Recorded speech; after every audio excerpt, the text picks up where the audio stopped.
thank you for joining us today. Welcome. Oh, God, Bill and his beverages. Yep. Alrighty. So, what is the topic of the day?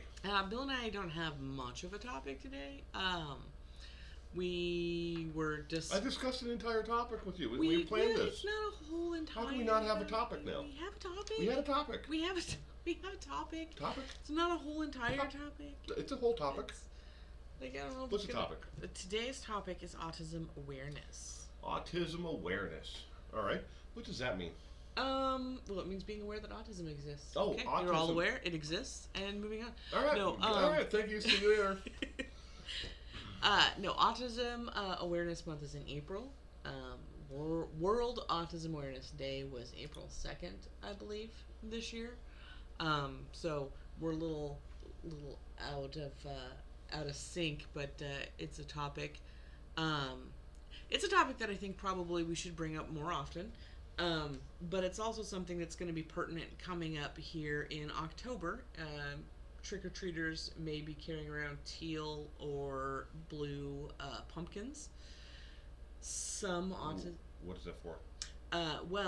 It can signify one of two things. The blue or the teal pumpkin can signify that the child, or signify that the child carrying it has either food allergies or autism, or if you've got one on your home, that house has non-food treats. Because there's somebody in the home that has a food allergy, so they're going to be having things like Play-Doh, glow sticks, and stuff like that rather than food, which I think is a great idea. But, just in general. Okay. So, so that's going to be coming up. There's a little bit of controversy in the autism community about the pumpkins. What is the controversy? Well, part of the controversy is that some people feel like you don't need to be announcing that your child is different. They want their children to be treated just like any other kid, which is understandable. It's completely acceptable. There's no reason to treat your child differently. From my point of view, I do know there probably wouldn't be... So, small anecdote. Our son, when he gets happy, he likes to scream. Oh, yeah. At the top of his lungs, just belt it out. And he's a screamer. And as his parents, we've come to identify his happy screams, his unhappy screams, his "I wanted a cheese puff and you wouldn't give it to me" scream. But typically when he's yelling, he's happy. It's just a thing he likes to do when he's enjoying himself. And as his parents, we've kind of learned to tune it out a little bit. The baby's yelling again, and we're so used to it. Okay, the baby's screaming. A lot of people don't have that experience with their children, and sometimes I forget that not everybody is used to that. So a good example, we're driving out to do a video shoot for Gish last year, and the year before that. Anyway, we're driving out to do a video shoot for it, and I've got passengers in my car all along with the baby, and he's just having a grand old time, just shrieking at the top of his lungs, and I'm driving along, continuing on the conversation, because these are his happy yells, which means he's having a good time. Nobody else in the car knows what's going on, and I do think in situations like that, it probably is a good idea to let people know, the baby likes to yell. People are going to be concerned, especially if your child has a behavioral, behaves in a manner that can be concerning, such as screaming when they're happy. That's not a thing people are used to expect. They might think something's wrong. If you let them know nothing's wrong, that's just how the baby is, and then they feel better. Long-winded anecdote there from me. No. But I also do understand not wanting to identify your child as autistic to other people as well, because a lot of times people then start to treat them different in a manner that's, I don't want to say condescending, but it almost is. Well, I've found that a lot of people have a lot of misinformation when it comes to what autism is maybe we could touch on that a little bit because a lot of people assume that autism is the same as those who have Down syndrome. They're like, oh, he doesn't look like he has it. I hear that all the time. Uh, I'm like, oh my god, what the hell does that even mean? What are you trying to say? yeah. Just as a general overview, um, there's a whole movement around you don't look sick. Just from any point of view, you don't look X is typically a bad thing to say. If you know somebody really, really well and you feel comfortable approaching them with questions, maybe then, but whenever you tell somebody they don't look X, it comes off a little condescending. You don't look like you have a chronic illness. Wait, what, you saw my joints this morning? It's Right? so it's yeah, don't don't phrase it like that. There's probably better ways to say that don't come off kind of condescending. But yeah, people have big misunderstandings about what autism is, and a lot of people don't realize that it is a spectrum disorder, and you have children who are profoundly negatively impacted, and it's my personal opinion that these families oftentimes get left behind out of the conversation, and that's not a popular opinion to have, but it's true. Families of children who are profoundly disabled, who self-harm to the point of needing to be hospitalized, um, who are completely unable to function, these families oftentimes get left out of the conversation. But their concerns are valid. Their They families have to matter. be left out of the conversation? They don't have to be, but they often are. Autism awareness tends to focus more on the unique and creative abilities of autistic people, which need to be celebrated. Autistic people are important and special, and they do need to be celebrated. But Embrace the differences. that's right. Embrace the differences. But at the same time, we are leaving some people behind, um, which I think we need to make a conscious effort to bring them back into the discussion because their children also matter. I liken it to sickle cell anemia. So sickle cell trait is an adaptation that occurred in humans as a protective measure against certain infections. If you have sickle cell trait, it's actually an evolutionary advantage, and you will be protected from certain parasitic infections.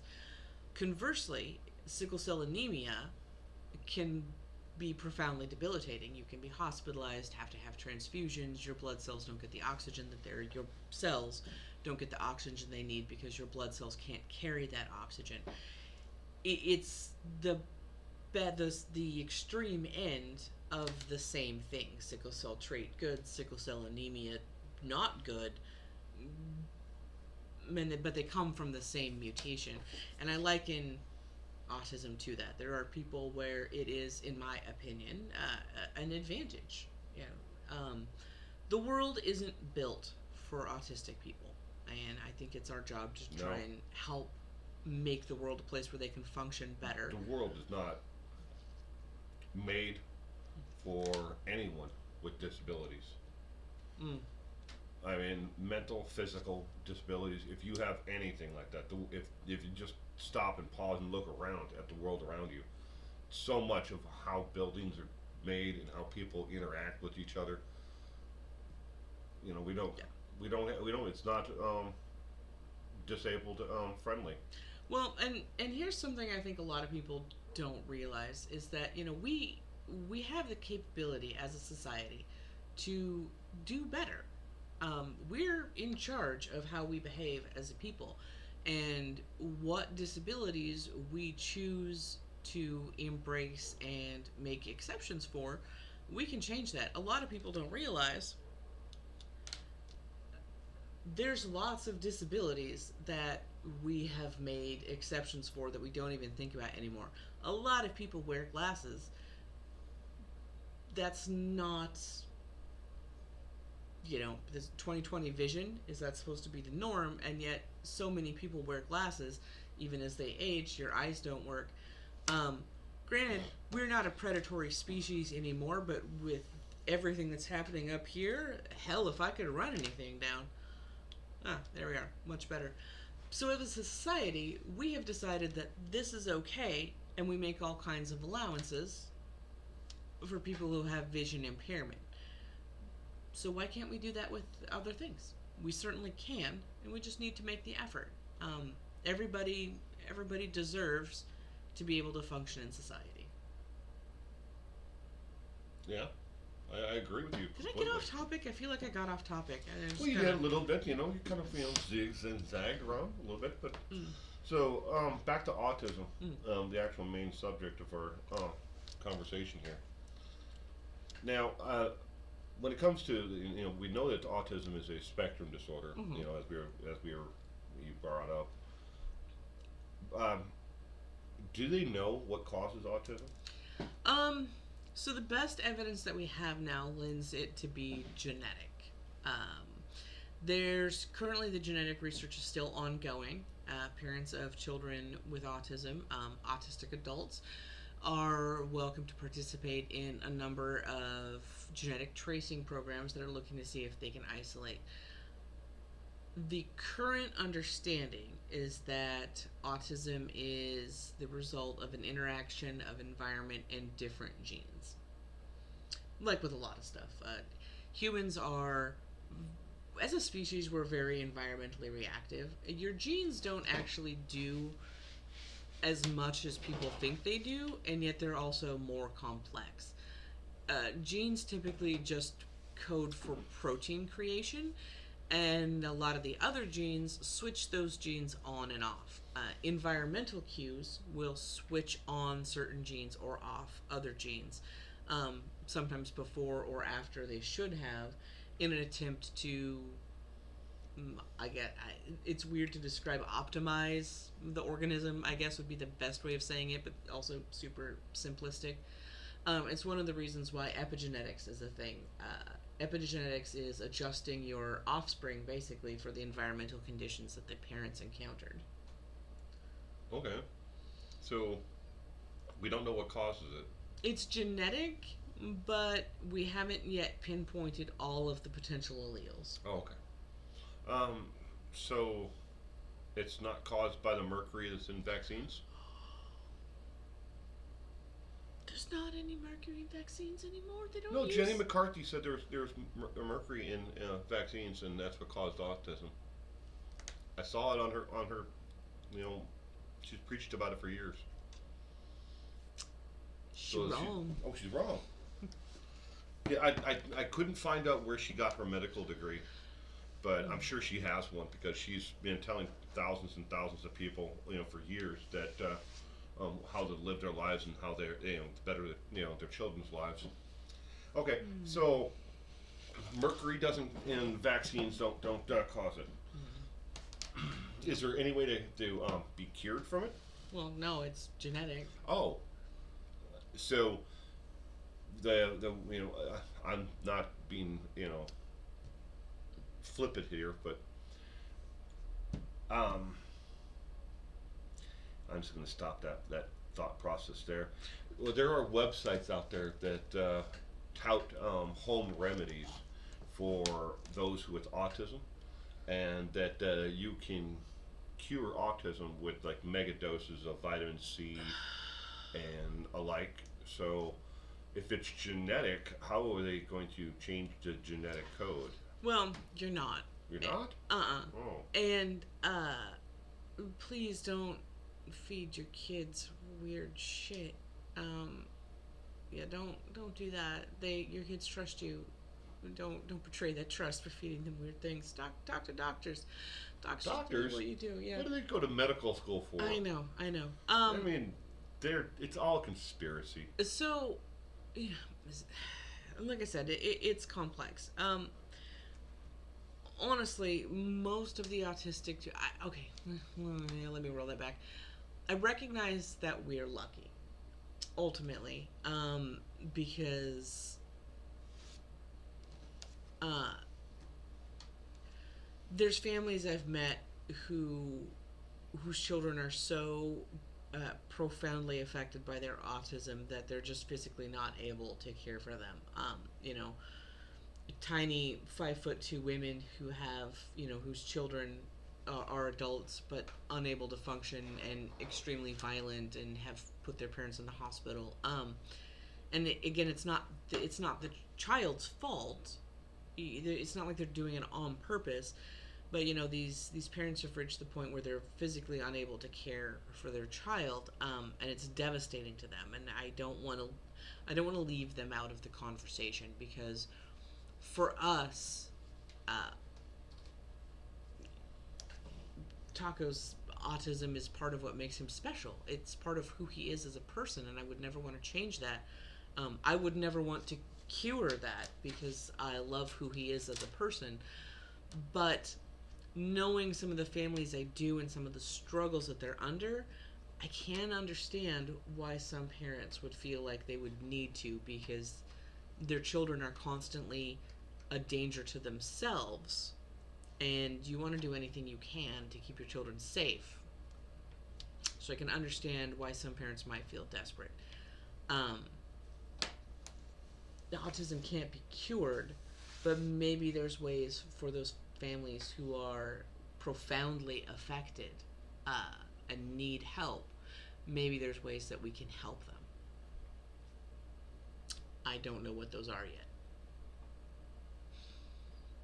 Okay. So what is a mother or father to do if they are in this situation for the first time and they have a child that is autistic? Are there resources out Mm-hmm. there? There are resources out there, and they can be hard to find um, And trust. and to trust. There are some that do a darn good job of masquerading as a helpful resource when all they are is trying to get into your pocketbook. Hmm. If somebody is selling you a cure for autism, they want your money. They want your money and they don't care about your child. There isn't a cure for autism. So, is there a resource that we can tell our community out there that would be best to follow? Community resources are going to vary based on where you're at. Your local health department will be a good resource for some community resources. Uh, there's a couple of groups that you can check, and Bill, if you're able to put links for them in the description. One resource that comes up frequently is Autism Speaks. There is controversy about Autism Speaks in the autism community also. A lot of people consider them to be actually rather anti autistic, and a lot of autistic adults find the information that comes out of Autism Speaks to be rather offensive. I personally, having spoken with a lot of, well, they were one of the first resources that I had looked into. And so when I had heard the stuff about Autism Speaks, my first question was, well, why? They were really helpful for me.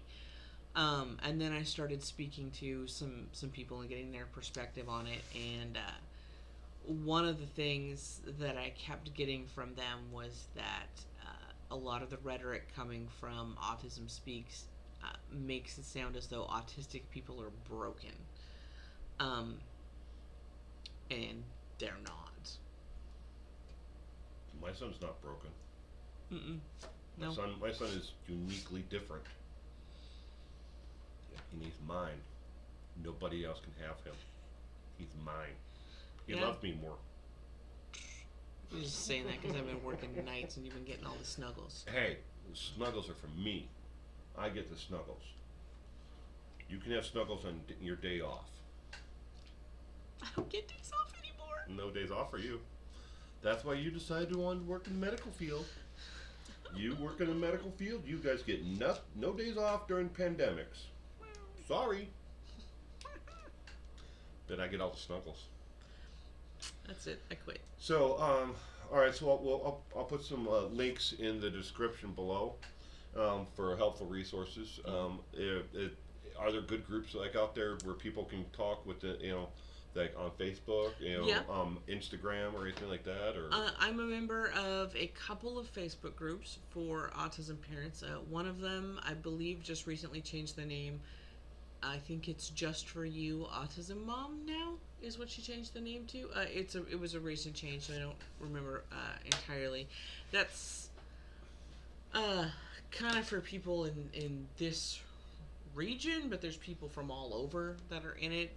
There's even a couple of international people I want to say. So, are um, there? Do you know of any international? Because I know I'm going to see it in the comment section, and I want to say something for to one of our viewers out there in particular, to Sharon Brown. I do realize, and I did read your comments then, and I will be doing a lot better in the future with this podcast to give reference to because I realize we do have a large audience out there who are watching this from around the world, and I do need to definitely make a more of an effort to put reference into what is going on, so people who are not necessarily from America would understand what we're talking about. But back to autism, is there an international autism, like awareness group or or resource? yeah, there are. There's a couple of international ones. I don't remember the names of them off the top of my head, but we can definitely find them and you can embed them in the Okay. video. Um, there's also a group, Raising Your Spirited Child. Uh, Oh, oh, we have a spirited child. mhm, Yeah. yeah. It's about 70-30. It's very community driven, and unfortunately, there's some loud members of that community who are kind of into the woo a bit. You know, oh, give your kid an amber necklace. Those don't do anything, and they're a choking Amber hazard. Don't. necklace. Yeah, What's that for? there's there's this idea that amber necklaces relieve teething pain because they can release this particular acid which acts as a pain reliever. From Um, amber? Like yeah. stone? Amber is petrified tree sap, and Yeah, yeah, I know what it is. it can release this particular acid, but it's got to be like boiling point temperature or above. Like it's got to be super super hot. So just wearing it isn't going to release that acid at all unless you're on fire. In which case, teething pain is going to be the last thing that you need to be worrying about. Um, and really, they're just a choking hazard. So yeah, there's a lot of that. There's also a lot of give your kid 2 drops of spearmint oil on their toes. It just What? yeah. Real? There's a lot of people out there believing in a lot of wacky, theories. Yeah. But there's some good advice on there also, and you'll find you can sift through the detritus to get to the gems. I'm gonna let you know. I first discovered that word when I was 10. I thought it was great, and I spent 30 years of my life. And I discovered that word when I was 10 years old. I spent 30 my years of my life thinking it was pronounced detritus. Imagine my surprise at 40 to learn that it was actually pronounced detritus. Okay. That's kind of a tangent there. I'm go off of the subject. Here on the top of the screen here, you'll see a picture now of a T-shirt that we sell in our fan store that raises money for several different groups.